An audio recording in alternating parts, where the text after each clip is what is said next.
God's mercy is a lot like light. In fact, we're blessed today to be under a beautiful light, not a cloud in the sky. I'm sure that if the weather was a little bit warmer, there might even be a temptation to be someplace else where you could actually lie down and absorb some of that light. People do that to get the golden light of the sun. It's very cleansing and purifying, and to develop kind of a golden color, in our skin that makes us feel somehow more healthy. It should not surprise us that the same is true for the light of God's grace.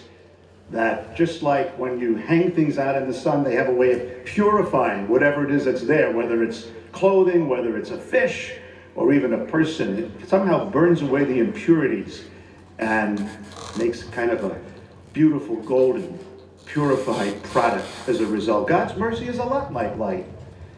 It should not surprise us. Jesus reveals himself to us as light.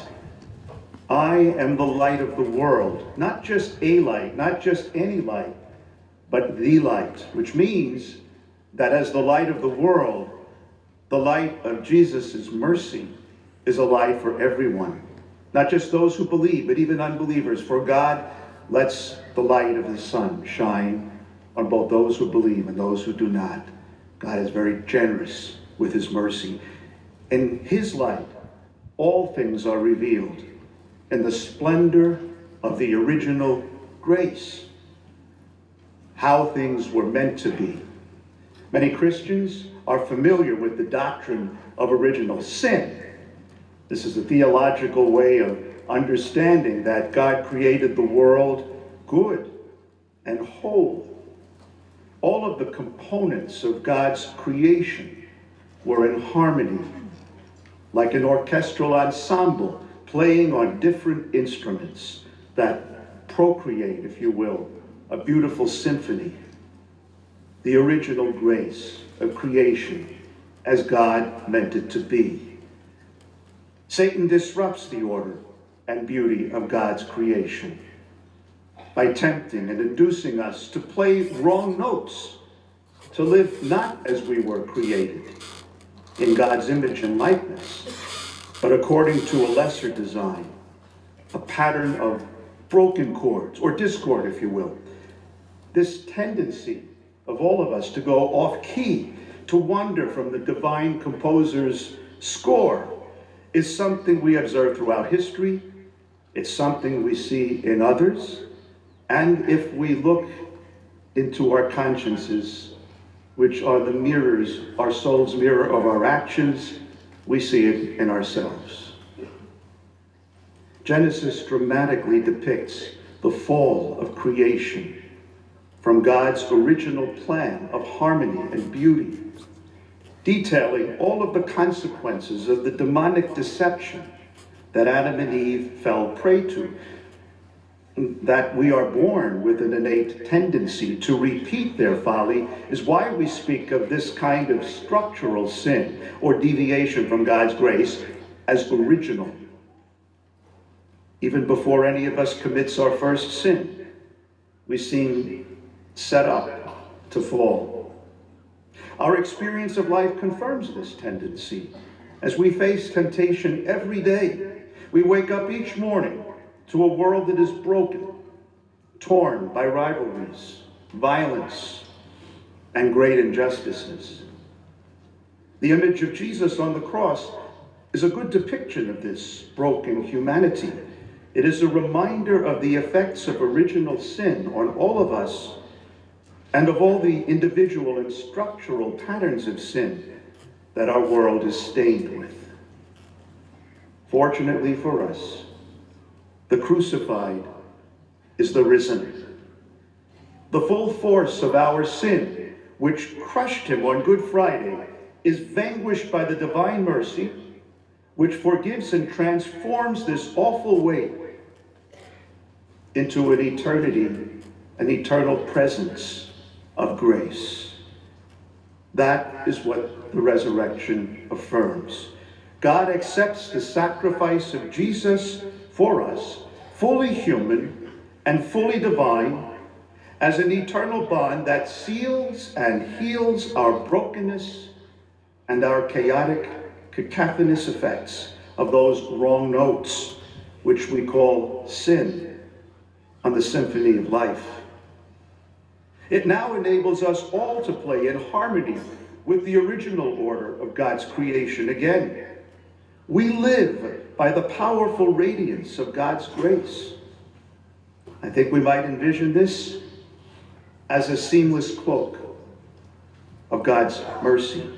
What I mean by this is that God's mercy, revealed to us in the death and resurrection of Jesus Christ, the divine mercy incarnate, bursts forth from the side of Christ's risen and glorified body. It is a light that falls over everyone and reaches every dark and distant corner of every soul and every part of God's creation.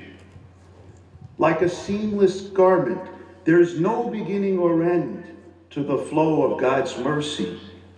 The whole pattern is sewn together. Gaps are literally woven away. What this means practically is that what were once sinful patterns in our lives are now used by the divine weaver as threads in this beautiful, seamless garment. That's right. God uses even our sins, the broken parts of our lives, and knits them together and makes of those memories and experiences no longer an occasion of sin, but an occasion of grace. We see this in the lives of the saints. Paul, who was a zealous persecutor of the church, encounters Jesus, and his life is turned around.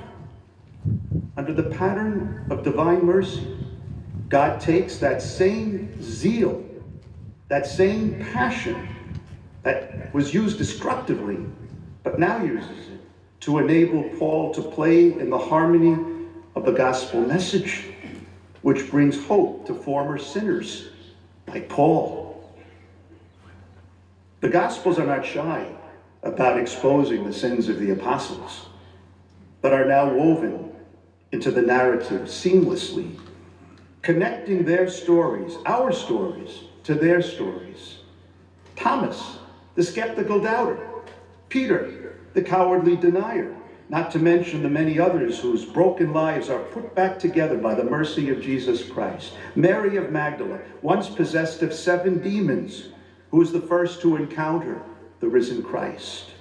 The woman at the well, seeking love in all the wrong places, who becomes an evangelizer herself after encountering the forgiving mercy of Christ.